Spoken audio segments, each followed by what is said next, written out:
नालंदा एक अंतर्राष्ट्रीय ख्याति का विद्यालय था और यहाँ पर बुद्धिस्ट विषयों के अतिरिक्त प्रायः हर विषय का यहाँ अध्ययन अध्यापन होता था।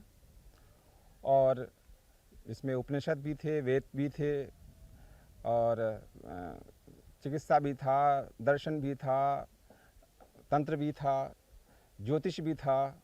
सभी विषयों का बहुत ही अच्छे ढंग से यहाँ पढ़ाई होती थी।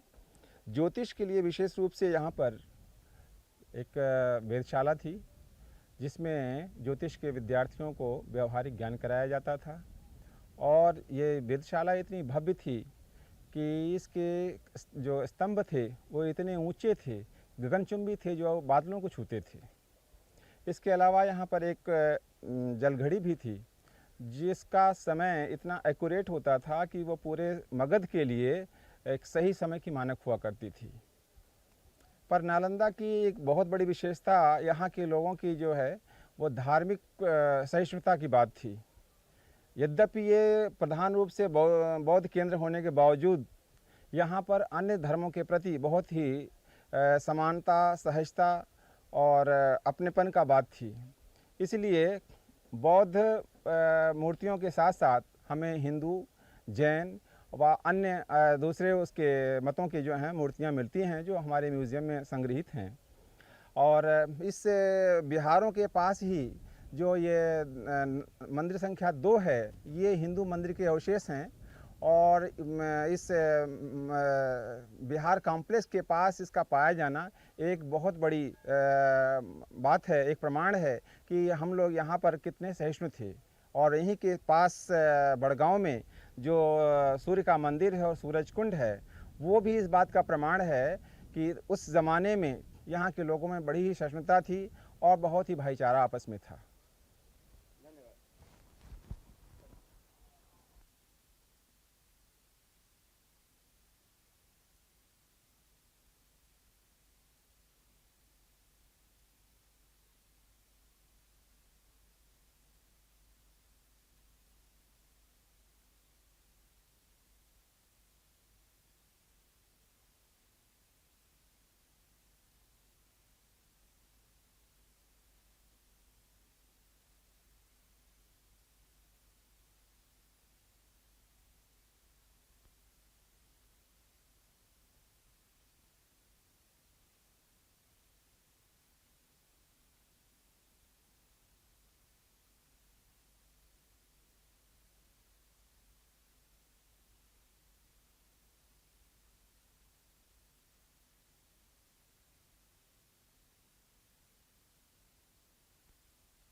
चश्मा उश्मा नहीं लगता है ना?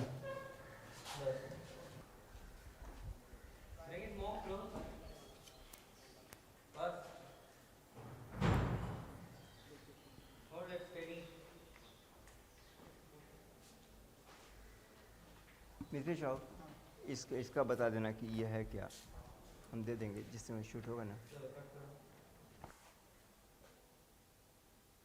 कोरियन त्रिपिटक कितने भागों में ये पब्लिश्ड है? 48 volumes. 48 volumes. What are you seeing? Go close. The book. Go close.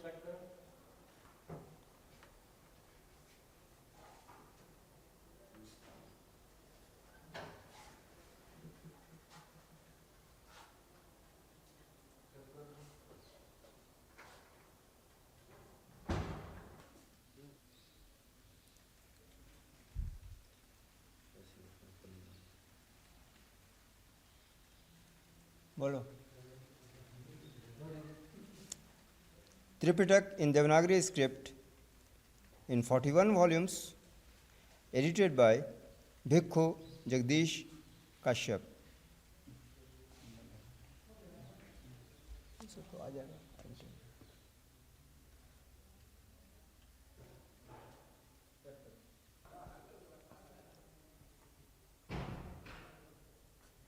Mithilesh ji, आप अपना संक्षिप्त सा परिचय दीजिए और बताइए कि इस पुस्तक की महिमा क्या है।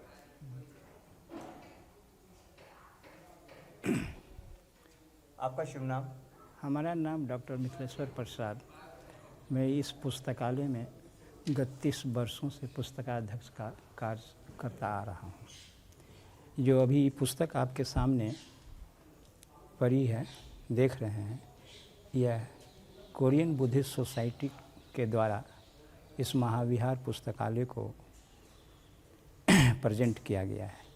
इस पुस्तक की मुख्य महिमा यह है कि जब भी कोरियन बौद्ध साधु कोई भी उपासना या कोई भी व्रत करते हैं तो उस दिन इस पुस्तक का अद्योपांत इससे पढ़ते हैं और इसकी महिमा को अपने बीच जो छोटे भिक्षु होते हैं, सामनेर होते हैं, उन्हें बतलाते हैं। इसमें जो स्क्रिप्ट है वो दाहिनी तरफ एक है और बाईं तरफ स्क्रिप्ट बनी हुई दूसरी है। क्या आप इसकी विशेषता कुछ बता सकते हैं? इसके बारे में मैं ये बतला सकता हूँ कि जो बाईं तरफ जो है ये ओरिजिनल जो स्क्रिप्ट है वह है और इसी की जो आर्टिस्टिकली रूप से उसको उन लोगों ने अपने ढंग से किया है।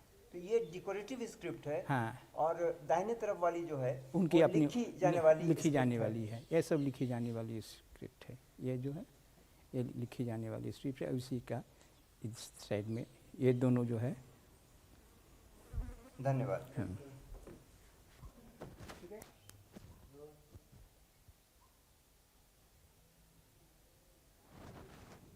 चावल से बने हल्के कागज पर मुद्रित ये है चाइनीज त्रिपिटक। मूल बौद्ध साहित्य और उसकी व्याख्या करीब इस तरह के 1000 केसेस में यहाँ उपलब्ध है।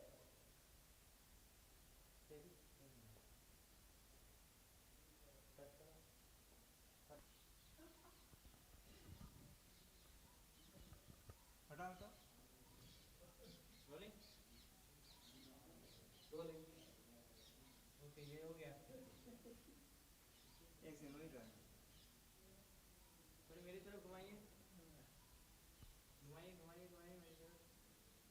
और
आर्या धर्म संगीति नाम महायान सूत्र। खार्चे में वो फो शो दंग शो इन गुन ला खू खू दे इंग दो नम शे पे में जेग तार यिम लोवा नंग ने छो खो खो छम को छेन पो तुन की ले ते दे बाबी दंग छी सु दब दे यो मेंगे छीक छम चो शम चो जुर जे तार लुंग यिंग जिन पा छोते रिन में चक रूप त्यार के यिंग खा इंदु इन यू यी छोन लासून दम पे young gyur khur cho gyon po de gam se che yom pa gyur Mahavir Sharma ji जी, अभी जो आप पढ़ रहे हैं का है? ये तिब्बत का है, तिब्बतन का है और इसको तंजूर और कंजूर दो भागों में विभक्त इसको किया गया है। जैसे तंजूर और कंजूर जो भगवान बुद्ध ने जो अपना उपदेश मगध में दिया था, भिक्षु संघ को दिया था, उसी को तिब्बती भाषा में इसे तंजूर और कंजूर के नाम से जाना जाता है।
Silence.